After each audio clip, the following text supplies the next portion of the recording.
आज एक बहुत अहम विषय पर प्रेस कॉन्फ्रेंस है और इस प्रेस कॉन्फ्रेंस को एड्रेस करने के लिए हमारे 3 विधायक साथी हमारे बीच में हैं। अखिलेश पति त्रिपाठी जी, वंदना बहन और राजेश ऋषि जी।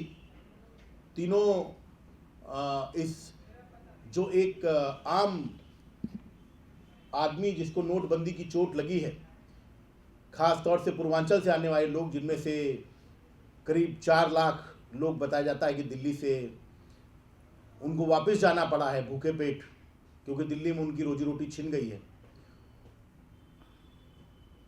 उन लोगों की व्यथा को आवाज़ देने के लिए आज हमारे तीनों साथी जो पूर्वांचल से ताल्लुक़ रखते हैं वो आपके बीच में हैं। मैं अखिलेश जी से दरख्वास्त करूंगा कि प्रेस कॉन्फ्रेंस की शुरुआत करें। नमस्कार साथियों, जैसा कि दिल्ली में यहाँ के प्रदेश अध्यक्ष पूर्वांचल वासियों में लड्डू बांटते हुए फिर रहे हैं, आज दिल्ली में 4 लाख से ज्यादा पूर्वांचल वासी इस नोटबंदी के फैसले से केंद्र सरकार के वापस जा चुका है। उनके घरों में चूल्हे बुझ चुके हैं। मनोज तिवारी जी, आप याद करिए कि यही पूर्वांचल के लोग हैं जो आपको हीरो बनाए हैं। यहां से 200 रुपए कमा के जब मनी ऑर्डर करते हैं और उससे कुछ पैसे बचा करके आपके सीढ़ियां खरीदा करते हैं उनके पिताजी, उनके घर के लोग, और उसके पैसे से आप हीरो बने। ये बड़े बड़े उद्योग घराने के लोग जो आप साल रहते हुए घूमते हैं, जो आलीशान गाड़ियों में घूमते हैं, वो उनके खून पसीने की कमाई के बल पर है। आज आप उनका मजाक उड़ा रहे हैं। आज उनकी बर्बादी का जश्न मना रहे हैं। ये लड्डू किस बात के? ये लड्डू किसके लिए? आज ये मत सोचिए कि बीजेपी ने जो आपको सांसद बनाया, जो प्रदेश अध्यक्ष बनाया, ये उन पूर्वांचल वासियों के प्यार के बदौलत बनाया है। आज उनकी बर्बादी पर अगर आप चुप हैं तो आने वाले समय पे वो आपसे जवाब भी मांगेंगे, और जवाब मांग रहे हैं। पूरा देश जानता है कि मोदी जी उद्योग घरानों के गोद में जाके बैठ गए हैं, परंतु मनोज तिवारी जी, आपकी क्या मजबूरी है? गरीब उत्तर प्रदेश, बिहार का मजदूर आपको माफ नहीं करेगा। बर्बाद हो चुका है वो आज, और इस बर्बादी के जश्न में आप लड्डू बांट करके उनके जले पर नमक छिड़कने का काम कर रहे हैं। आप याद रखना, एक एक पूर्वांचल वासी इस आपके कृत्य का बदला लेगा, और अगर आप कुछ करना चाहते हैं तो नोटबंदी का विरोध करिए। जो बर्बाद हो चुका है उद्योग घराना, उद्योग, हमारे यहां उद्योग बर्बाद हो गया, श्रमिक बर्बाद हो गए, उत्तर प्रदेश बिहार के मजदूर बर्बाद हो गए, उसके हक में आकर के बोलिए अगर हिम्मत रखते हैं, और वरना आने वाले समय में आपको जवाब देना पड़ेगा। और आपने याद रखना, आपने उत्तर प्रदेश और बिहार के लोगों का नमक खाया है। उन्होंने जो गाड़ी कमाई की, उससे आपकी सीडी, आपके फिल्म के सीडी, आपके फिल्म देखे जा करके उसकी कमाई से आप आज तक यहाँ पहुंचे हैं। जो कुछ हासिल हुआ है उनकी बदौलत हुआ है। हम उम्मीद करते हैं कि आप उनकी उम्मीदों से, आप आज उनकी बर्बादी से, आज उनकी परेशानियों से समझौता नहीं करेंगे। उनकी बर्बादियों पर टकटकी ऐसे लगाकर मुख दर्शक नहीं बने रहेंगे।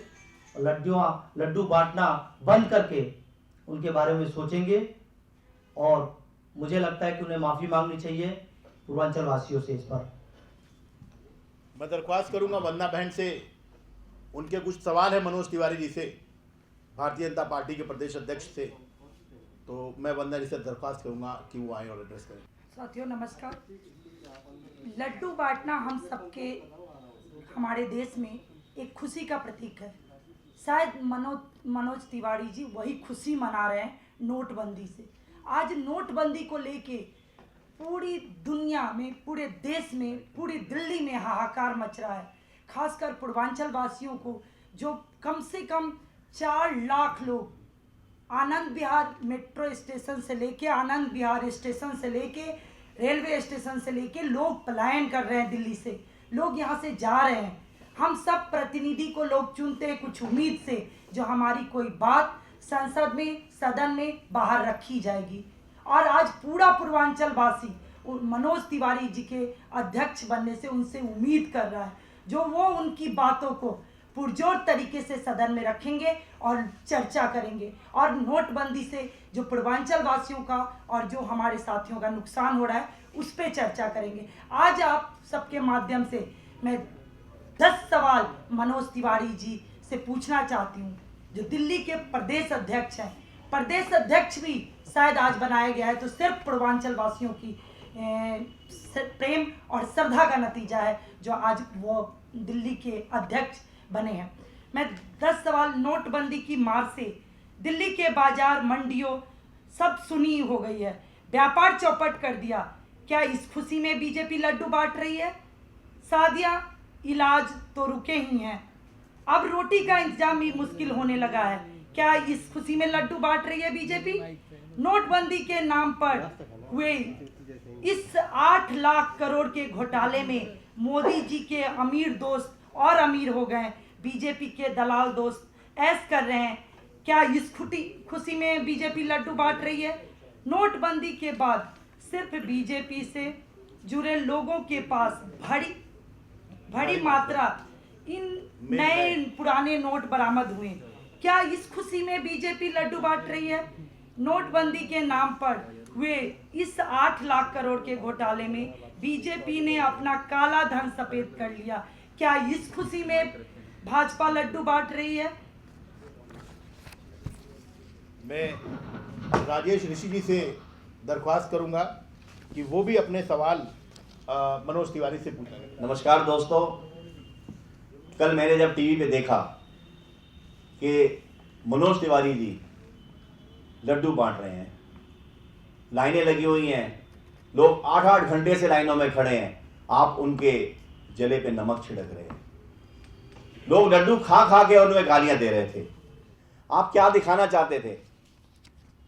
मैं यही बात इनसे पूछना चाहता हूं कि नोटबंदी के नाम पर जो 8 लाख करोड़ का घोटाला हुआ है, इस पे जवाब दो। क्या इसकी खुशी में आप लोग लड्डू बांट रहे हैं?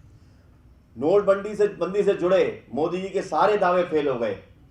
पैसा आतंकवादियों के पास भी मिला, काला धन लोगों का सफेद हो गया, आप लोगों ने पहले ही करा दिया था, और जितने भी उन्होंने वादे किए थे वो सारे के सारे झूठे निकले।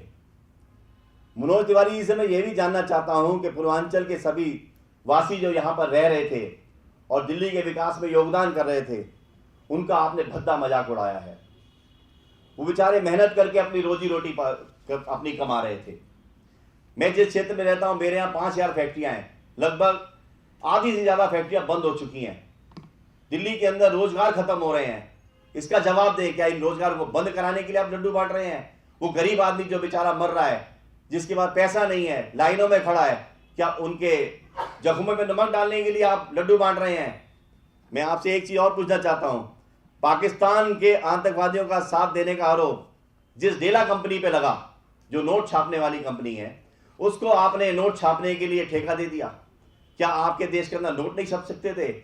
आप उस ब्लैक लिस्टेड कंपनी को व्हाइट लिस्टेड कैसे बना रहे हैं? इसका जवाब दें। वो दिल्ली के किसान, मजदूर, व्यापारी, आड़ती बीजेपी के खिलाफ हैं, जो एपीएमसी के चुनाव परिणामों से स्पष्ट हो गया। आप देखिएगा 18 में से 14 सीटें आम आदमी पार्टी को मिली, बीजेपी को मात्र 1 मिली। अभी भी अकल आ जानी चाहिए बीजेपी वालों को। 10वां पॉइंट मेरा यही है कि नोटबंदी के नाम पर 8 लाख करोड़ का जो घोटाले की वजह से देश भर में 90 से ज्यादा लोग मौत के घाट उतर गए। बेचारे लाइनों में खड़े खड़े, किसी को हार्ट अटैक हो गया, किसी को मजबूरी अपनी बेटी की शादी नहीं कर पाया, उसको पैसा नहीं मिला, उसको आत्महत्या करनी पड़ी, इसका जवाब कौन देगा? क्या आप इन लोगों की मृत्यु के ऊपर लड्डू बांट रहे हैं?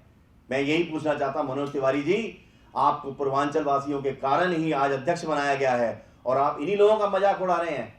मैं यही जानना चाहता हूं इनसे, मुझे उसका जवाब चाहिए, नहीं तो पूर्वांचल के वासी इसका जवाब आने वाले चुनाव में इनको जमीन पर लाकर दिखाएंगे। जय हिंद।